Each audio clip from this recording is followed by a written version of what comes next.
The brand new Apex Legends update just released a couple of minutes ago, and for the first hour of the event you can go experience this actual cinematic that's within the game. And believe it or not, there was actually something we found last month that we didn't know much about, and now it all makes sense. Well, at least we thought it did, but it turned out we were wrong about all of this. Some of the Respawn developers also put out some more hints or teasers, I guess, about this season and how good it is and the things that they have planned coming up. So even with some of the good news about how some of these events have been pretty good and the modes have been good, it seems like it's going to keep getting better, like we expected in yesterday's video. So about a month ago, SWL had actually found out this hidden POI that was inside the mountains on Storm Point, and if you were playing in a private match and using your free cam, you could actually fly right into the middle of the mountain, and there was this random building that was just sitting there and there was nothing really going on. I also heard of a glitch where you could take a trident and go right through the mountain and take yourself inside this POI. Well, earlier today, Thornton Smash had said that this secret POI would have something to do with this whole cinematic event, and whenever the actual update did drop, it didn't seem like the secret POI had anything to do with this event. Actually, it just basically played a cinematic and launched you into the new LTM mode. So I'm not really sure what this secret POI is all about or what it's for, but it seems like we may have been wrong about it. Some people were also saying that you wouldn't be able to play the new mode at all for the first hour. You'd have to watch this cinematic event thing for the first hour, and then all these other stuff would unlock because the playlists are currently locked right now.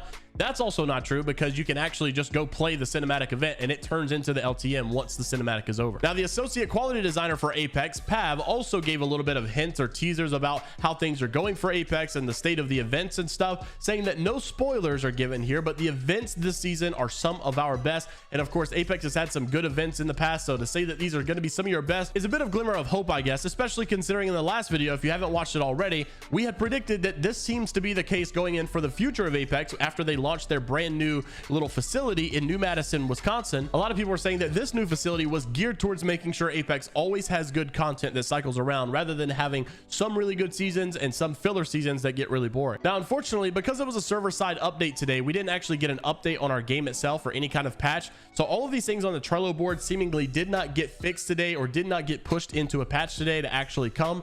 These progress fixes are supposed to be ballistic, crashing your game after swapping from the primary weapon into the sling, immediately equipping after entering TDM and control. Ranked had an issue where button mashing during rank up animation occasionally causes a crash as well. Season 18 Masters badge is missing white diamond details, and conduit quip was incorrect. So none of these things actually came today, it seemed, because there was actually no patch. It was just simply a timer that whenever 1 p.m. Eastern hit, it went live. Now, of course, while they have been adding some changes and the events have been pretty good and they haven't done too bad of a job, I guess, in the content section of this season, it is still pretty crazy to think that there are still 70 more days of ranked for this season. This is a very long, strung out season, in my opinion, and they have to consistently keep up the content in order to make this season not feel so mundane, dry, or boring. And that's exactly why they're trying to split it up, with this event lasting like a month long. But this means after this event is over, we should have another event as well, because if 70 days is obviously more than 2 months and this event's supposed to last for a month, I can't imagine that we sit for another month and a half with absolutely nothing. This is where I would draw a line back to the Pav tweet saying that these events this season are some of our best, so hopefully they have something really good planned at the end of all of this as well. And don't forget, according to most people, they assume that at the end of this season we actually should be going into season 20